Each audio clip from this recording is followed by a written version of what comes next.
dedication and a passion.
He has rich experience in addressing the complexities of governance and policy implementation.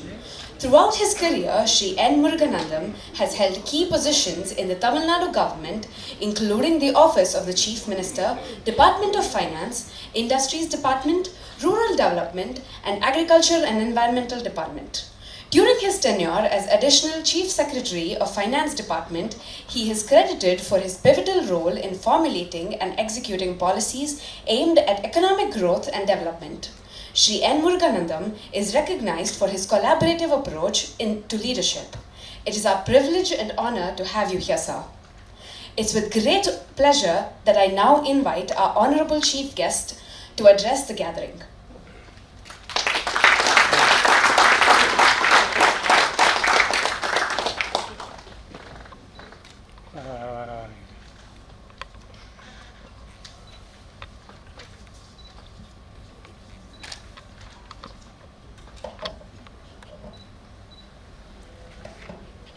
Mr. Raviapasamy, Chairman BIM, Director BIM, Board of Directors, Mr. Balabhaskar, my esteemed colleagues, Mr. Nagarajan IAS, Mr. Shanmugam IAS, and distinguished participants. I'm honored to be the chief guest on the occasion of celebration of BIM Sustainability Day. BIM is one of the very prestigious institutions in the state, and it has contributed very significantly for the development of Tamil Nadu. I'm delighted to learn about the various new initiatives of the institution, particularly in the field of sustainable development. Ensuring consistent economic growth is now the central task of governments and public policy makers all over the world. Economic growth sits at the root of all plans to tackle poverty and achieve sustainable development. Goal 8 of the United Nations SDG goals envisages a minimum of 7% annual growth rate as target for least developed countries to reach its final goal of eradicating poverty in all forms by 2030. This is the reason why our Honorable Chief Minister, when he took over office in 2021, set as a target of $1 trillion economy for Tamil Nadu by 2030. Because if we achieve this $1 trillion economy, then the standard of living of our people will be at par with the developed nations. But growth cannot be merely for growth's own sake. That is the ideology of a cancer cell, as famously said by the ecological philosopher Edward Abbey. Economic growth has to be guided by larger goals that contribute to the well-being of the nation and the society. There is a broad consensus today that economic growth model must be inclusive and sustainable. I am very happy and very proud to state that Tamil Nadu is a state that has become a model not only for India but for the entire developing world in achieving consistent and fast economic growth that is both inclusive and sustainable. In Tamil Nadu, we understand inclusive growth as growth that benefits all communities, regions, age groups and genders. It is well known that the Dravidian movement in Tamil Nadu was successful in democratizing education through multiple revolutionary interventions that include community-based reservations, increasing representation of people belonging to diverse communities, provision of midday meals, and provision of free and compulsory education for children. Post-independence, the state has invested very heavily in education, health, and industrial development, thus enabling the transformation of Tamil Nadu from an average state into one of the most progressive states in socio-economic indicators. In the last 3 years, the government has taken many more steps in this direction. But all this, we should understand that the Tamil society as such is a very inclusive and pro-environment society. This is from time immemorial. See, our language is one of the oldest in the world, and our society and civilization is also very, very old. You can see from the Sangam literature in Tamil, the love for the environment and trees and plants and wildlife, and also the inclusiveness you can see in all the Sangam songs. Many of you might have heard about the very famous saying by Kaniyan Pungundunar, Yadum Ure and Yavurin Kelir.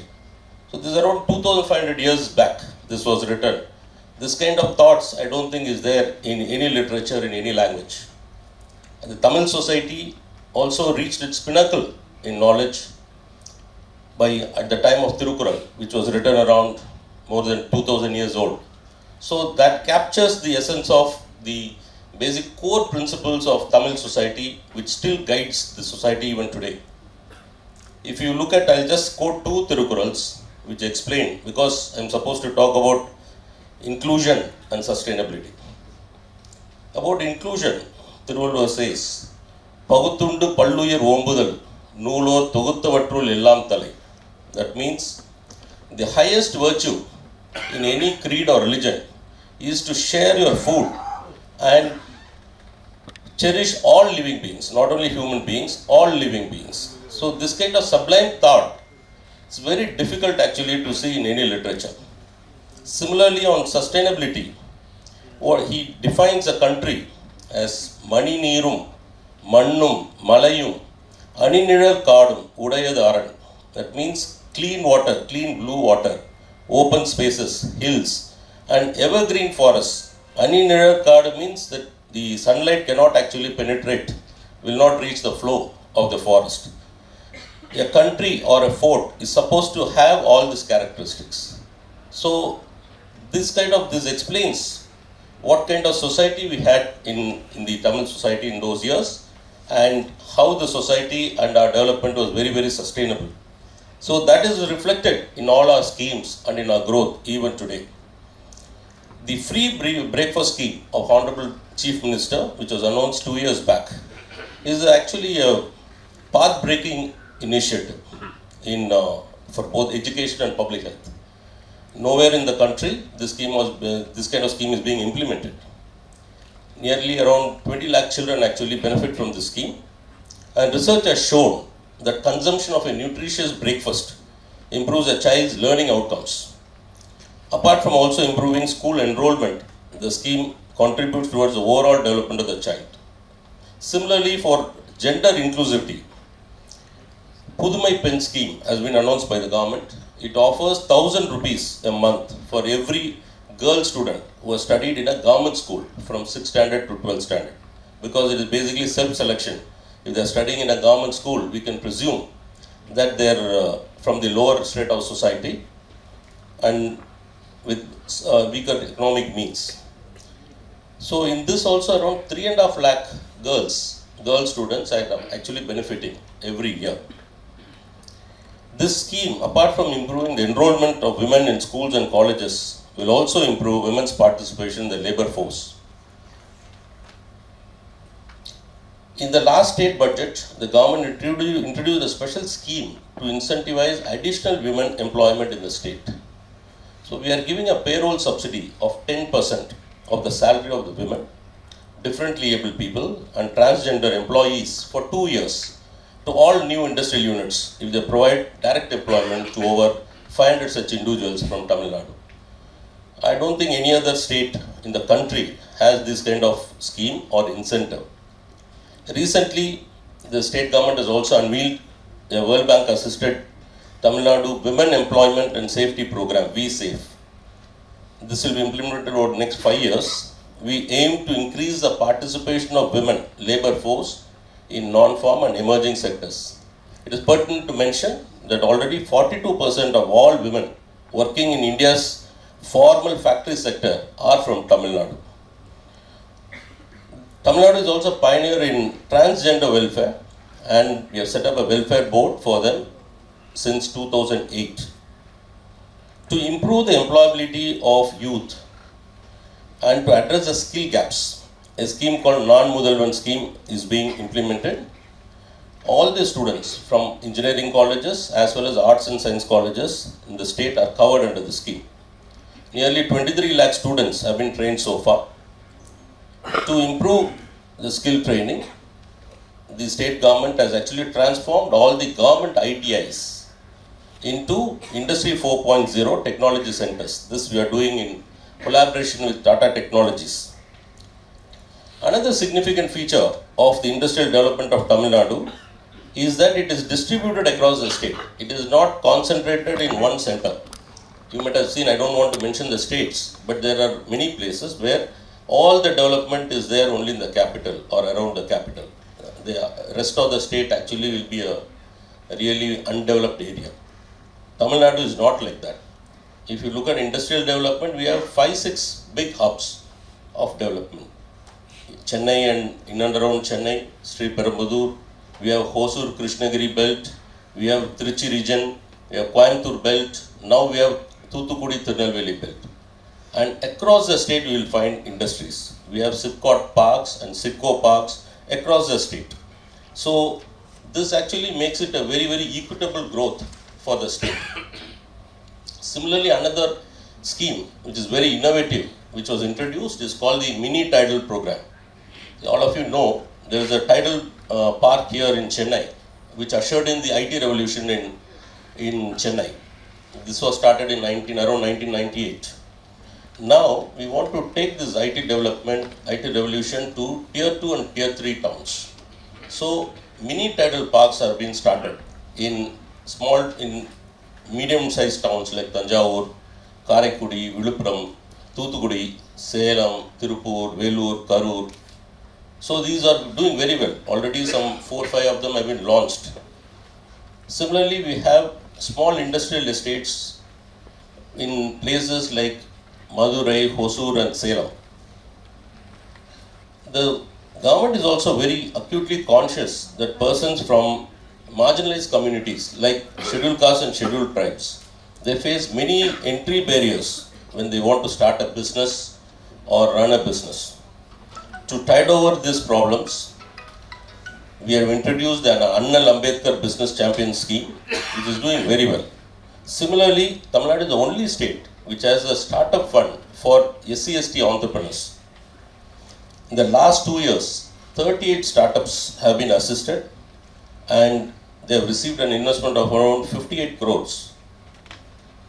And all the startups are being handled and they are being supported and they are doing very well. Coming to sustainability, Tamil Nadu is perhaps the most environmentally progressive state in the country. Over 50% of our installed power capacity is from green sources. We are also taking a lot of measures to promote green energy production in the state. A separate company called Tamil Nadu Green Energy Corporation has been formed. Our idea is to make the contribution of green energy to the state's grid to 50% at least by 2030. The state is promoting the use of zero emission e-vehicles by several measures like zero registration charges and facilitating the setting up of charging stations. We have a EV vehicle policy which has made the state into a manufacturing hub for e-vehicles. Today around 65% of all e-vehicle two-wheelers, EV two-wheelers made in India, they are manufactured in Tamil Nadu. We are also a very front and a pioneer in water recycling. We have the tertiary treatment reverse osmosis plants in Chennai, in Coimbatore, which recycles the urban sewage which is generated in the city, and it is supplied to the industries in Sri Perumbudur and the industrial belt in and around Chennai. So all the industries are fed only from the sewage which is being treated. Similar initiative we are actually doing in Hosur also. Now we want to do for all the cottage estates, all industrial estates. We will actually provide, we are trying to provide them with treated water, treated sewage water, so that they need not depend on fresh water. Because all of you know we are actually a rain deficit state. Tamil Nadu is the first state to have its own state climate mission to take advanced action to mitigate the effects of climate change. We have made a greenhouse gas inventory of emissions in the state. We also have the highest number of Ramsar sites, that is wetlands, in the country. We have around 18. We have set up a green climate fund with a corpus of around 1,000 crore. It is possible to give many more instances of the progressive policies of Tamil Nadu. We have been able to sustain growth at rates higher than the national average in most years in the recent past. We have been clocking around more than 8% growth year after year. But for our state, inclusion and sustainability, they are inviolable guiding principles of our growth journey. We are fully convinced that they help accelerate growth even more. For example, many foreign investors who come to explore the opportunities in the state are very impressed to hear about our inclusive workforce and our achievements in the green sector, rather than the incentives or facilities we offer. For major companies, ESG goals are a significant driver of investment decisions at their board level, and by choosing to invest in Tamil Nadu, they can easily fulfill these goals. I once again thank the chairman and the director for giving me this opportunity to meet all of you. I want to actually congratulate all the awardees, the alumni, and all the performers from the institute and the faculty who have done great work, and thank you very much. The director for giving me this opportunity to meet all of you. I want to actually congratulate all the awardees, the alumni, and all the performers from the institute and the faculty who have done great work, and thank you very much. I've been asked to say a few words. So I really thank the Chief Secretary, Mr. Muruganandam, because being Chief Secretary of a state like Tamil Nadu is a very busy affair. Taking some time to come here is not an easy thing, and we really thank him for taking the time to come here and be with us and give his address to encourage the BIM and its alumni and all the award winners for the pursuit of the environmental sustainability goals. So I thank you very much for this thing. And I did not know that our director and Muruganandam were alumni of the same institute. So thank you very much, Mr. Muruganandam. Thank you. I hope you will be finding time to come and encourage us in the future also. Thank you.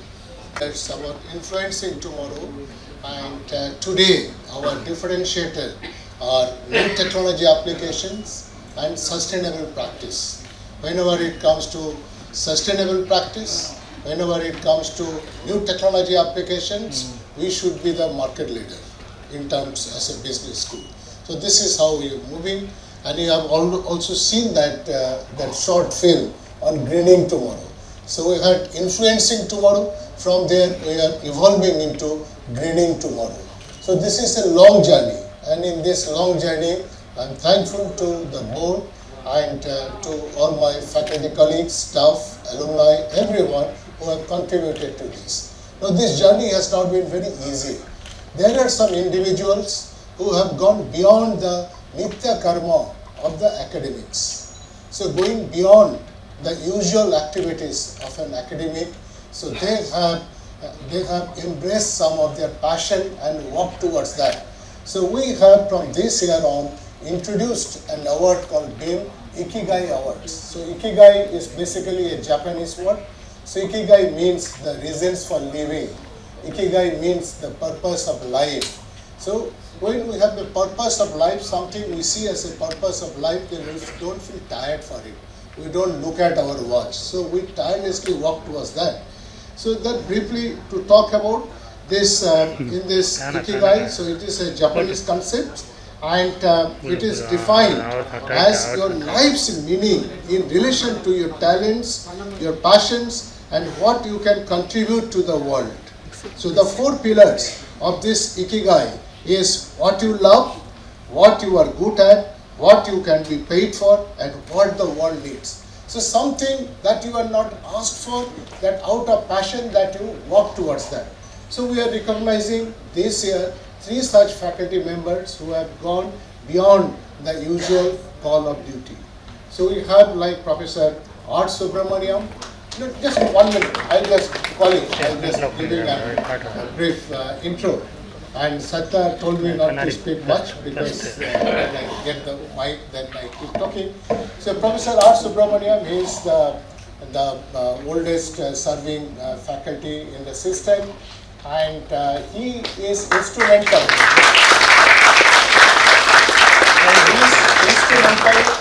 In making simulations, business simulation, an integral part of the curriculum.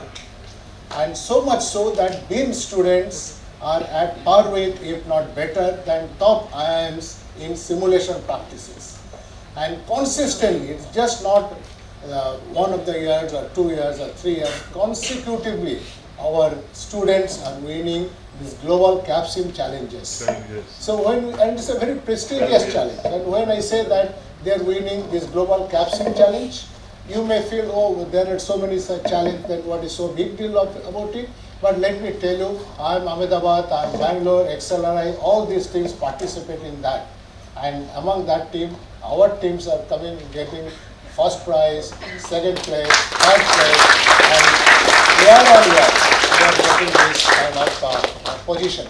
So that Sri N. Muruganandam, Chief Secretary to Government of Tamil Nadu, members of BIM Board Governors, Mr. Bharathidasan and Mr. K. Shanmugam, the Director Mr. Asit Verma, faculty members, staff, students of BIM, and our alumni members, friends, and from the industry and media, and ladies and gentlemen. I extend a very hearty welcome to you all to the celebration of BIM Sustainability Day. Various universities worldwide play a crucial role in championing the cause of sustainability and celebrate the Sustainability Week at different times of the year. At BIM, we observe Sustainability Week during the first week of October. We chose to observe today, 5th October, to celebrate and share the inspiring success stories, best practices, and grassroots innovations from corporates and social entrepreneurs.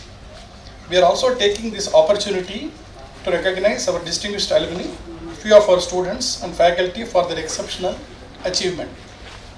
Many responsible for today's rise in carbon dioxide are no longer here, and most will be affected or yet born. Sustainable development is therefore one of the demand that is at present, and without compromising the ability of future generations to meet their own needs. 3 years ago, we coined a motto for BIMites: leave a world better than we found it. And at BIM, we live by it, and we have been championing this cause ever since we have taken this. One of the differentiator in BIM Tiruchirappalli is our stress on ESG and sustainability. And we are very happy to inform that we have received ISO 14001-2015 Environment Management System Certificate that recognizes our efforts to minimize our environmental footprint and mitigate GHG emissions. We are one of the few institutes in the country to have achieved this feat, aiming for a green campus status. I am happy to inform you that the second campus of BIM Trichy is being constructed using sustainable building materials and sustainable construction practice. We are also have gone through the tree replantation wherever we have found the trees that is in the existing campus, and I am sure one of this video thing will be showing the effort that we have taken. And we are very hopeful of completing the campus in next year, where we will be stepping into a new era of BIM once it is ready. Our academic partnership with Government of Tamil Nadu in conducting 2-year prestigious Tamil Nadu Fellowship Program and focused block development program exemplifies our commitment to capacity building in sustainable development and public policy. Though our Center for Sustainable Development, we conduct various research, consulting and outreach activities relating to sustainable development goals. Sustainability has become integral part of our curriculum across specialization, introducing courses like green finance, sustainable marketing, digital or green supply chain, Bloomberg ESG certification, etc. So this initiative has taken ourselves as a initiator in this system. With the completion of 40 glorious years, this year has been very significant for BIM.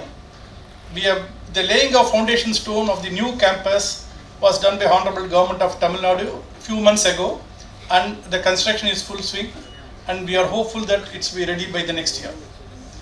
Receipt of NBA accreditation for the first time in BIM in the history. In all these 40 years, this is the first time we got the NBA accreditation, thanks to the effort of our BIM team, they made it happen. Successful completion of the prestigious Tamil Nadu CM's 2-year fellowship program. We have completed the first one. We have gone with the relaunch of second CM fellowship program for 2024 and 2026 batch. Also, being an academic partner of Tamil Nadu State Planning Commission, we are taking up a lot of focused development program. We have taken 6 blocks in the state. Maintaining position of top 100 NIRF ranking in the business school, which has been also a significant position that from where we were and we have grown up to this point. With the new facility that is being coming in the campus and so much of things happening, we are sure that we will be going up in the ladder. We will be soon giving you a good news when we meet next time. BIM is now ready to launch several sustainability and public policy program, and which is capacity building, which is particularly for our state. This BIM community shall continue to work towards sustainable development goals. I am extremely proud to see the way that alumni are contributing to the cause of sustainability globally. My heartiest congratulations to Ms. Monisha Krishna for her contribution through Sacred Groves, Ms. Sujata Ramani for her contribution through Pollinate Work. I must say at this point, both of you show the way how individually we can rise to the occasion to make this planet a better place for all of us tomorrow. So I can't stop talking about this when I saw these things are happening with our own students. I also congratulate the leadership team of 3M and Schneider Electric for their exemplary work in sustainability. My heartiest congratulations to all the distinguished alumni award winners, Mr. Praveen Achyutan Kuti, who is the Managing Director, CEO of the DCB Bank, Mr. Kabir Ahmed Shakir, Chief Financial Officer of Tata Communications, Ms. Kalpana Ajayan, Regional Head, South Asia, Women's World Banking. Your stellar performance in career and personal life will go on motivating the successive generation of the alumni and the students to emulate. You all made BIM, the institution BIM, very proud, I must say at this point. My heartiest congratulations to all of you, and I wish you continue to all your success in life. My congratulations, wishes all the faculty members, students who will be recognized today for their achievement. I want to thank all of you coming to this evening. I hope that BIM Sustainable Day will evolve as a platform to create a greater awareness for individual and collective responsibilities to sustainability. Thank you.